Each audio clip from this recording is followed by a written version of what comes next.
Policia ka zbardhur dinamikën e ngjarjes së rëndë në Klos, në vendin e quajtur Ura e Halilit, ku një automjet u gjet në rrjedhën e Përrojt. Blut sqarojnë se në automjet kanë qenë 2 persona. Drejtuesi 24 vjeçar Andi Llosha dhe pasagjeri 30 vjeçar Jurgen Karaj.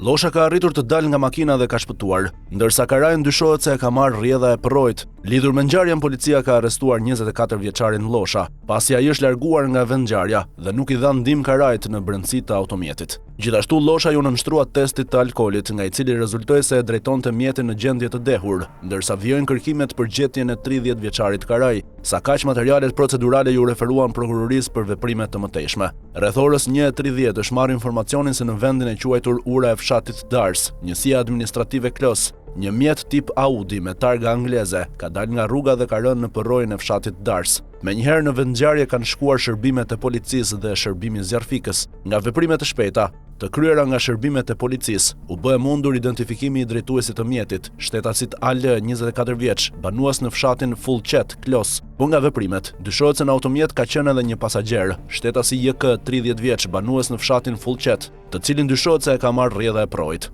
Gjatë veprimeve për zbardhjen e rrethanave të aksidentit, shërbimet e policisë kapën dhe arrestuan shtetasin AL, 24 vjeç, i cili dyshohet se pas shkaktimit të aksidentit është larguar nga vendngjarja. Ky shtetas ju nënshtrua testit të alkoolit, nga i cili rezultoi se e drejtonte mjetin në gjendje të dehur. Ndërkohë polumbarët e Reneas, shërbimet e policisë dhe zjarfikësit vijojnë kërkimet në përrojën e fshatit Dars për gjetjen e pasagjerit, shtetasit JK,